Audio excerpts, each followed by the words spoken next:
Les Actes des Apôtres, chapitre 5. Mais un homme nommé Ananias, avec Saphira, sa femme, vendit une propriété et retint une partie du prix, sa femme le sachant. Puis il apporta le reste et le déposa aux pieds des apôtres. Pierre lui dit, « Ananias, pourquoi Satan a-t-il rempli ton cœur, au point que tu mentes au Saint-Esprit et que tu aies retenu une partie du prix du champ?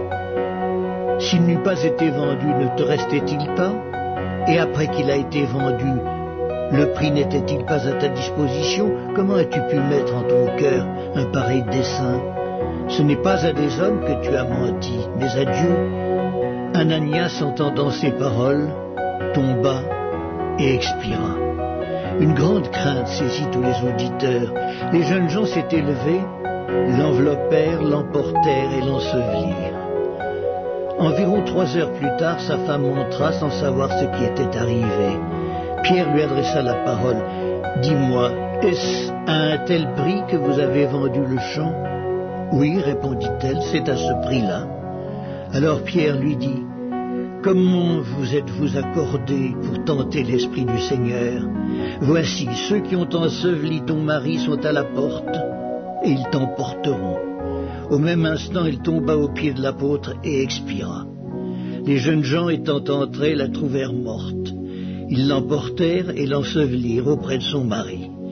Une grande crainte s'empara de toute l'assemblée et de tous ceux qui apprirent ces choses. Beaucoup de miracles et de prodiges se faisaient au milieu du peuple par les mains des apôtres. Ils se tenaient tous ensemble au portique de Salomon, et aucun des autres n'osait se joindre à eux. Mais le peuple les louait hautement.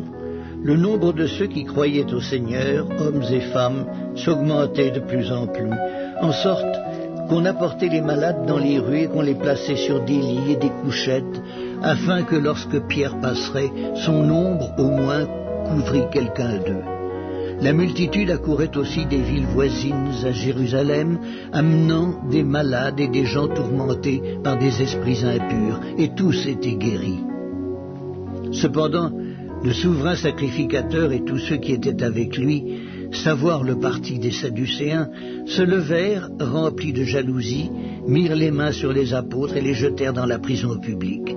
Mais un ange du Seigneur, ayant ouvert pendant la nuit les portes de la prison, les fit sortir et leur dit, « Allez, tenez-vous dans le temple et annoncez au peuple toutes les paroles de cette vie. » Ayant entendu cela, ils entrèrent dès le matin dans le temple et se mirent à enseigner. Le souverain sacrificateur et ceux qui étaient avec lui étant survenus, ils convoquèrent le Sanhédrin et tous les anciens des fils d'Israël, et ils envoyèrent chercher les apôtres à la prison. Les huissiers, à leur arrivée, ne les trouvèrent point dans la prison. Ils s'en retournèrent et firent leur rapport en disant « Nous avons trouvé la prison soigneusement fermée et les gardes qui étaient devant les portes, mais après avoir ouvert, nous n'avons trouvé personne dedans. » Lorsqu'ils eurent entendu ces paroles, le commandant du temple et les principaux sacrificateurs ne savaient que penser des apôtres et des suites de cette affaire. Quelqu'un vint leur dire « Voici, les hommes que vous avez mis en prison sont dans le temple et ils enseignent le peuple. » Alors le commandant partit avec les huissiers et les conduisit sans violence, car ils avaient peur d'être lapidés par le peuple. Après qu'ils les eurent amenés en présence du Sanhédrin, le souverain sacrificateur les interrogea en ces termes. « Ne vous avons-nous pas défendu expressément d'enseigner en ce nom-là? Et voici, vous avez rempli Jérusalem de votre enseignement, et vous voulez faire retomber sur nous le sang de cet homme. » Pierre et les apôtres répondirent, « Il faut obéir à Dieu plutôt qu'aux hommes. Le Dieu de nos pères a ressuscité Jésus que vous avez tué en le pendant au bois. Dieu l'a élevé par sa droite comme prince et sauveur pour donner à Israël la repentance et le pardon des péchés. Nous sommes témoins de ces choses, de même que le Saint-Esprit que Dieu a donné à ceux qui lui obéissent. » Furieux de ces paroles, il voulait les faire mourir.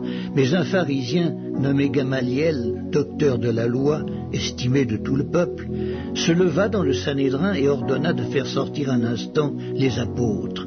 Puis il leur dit, « Hommes israélites, prenez garde à ce que vous allez faire à l'égard de ces gens. Car il n'y a pas longtemps que parut Theudas, qui se donnait pour quelque chose et auquel se rallièrent environ 400 hommes. Il fut tué et tous ceux qui l'avaient suivi furent mis en déroute et réduits à rien. Après lui parut Judas, le Galiléen, à l'époque du recensement, et il attira du monde à son parti. Il périt aussi, et tous ceux qui l'avaient suivi furent dispersés. Et maintenant je vous dis, ne vous occupez plus de ces hommes et laissez-les aller.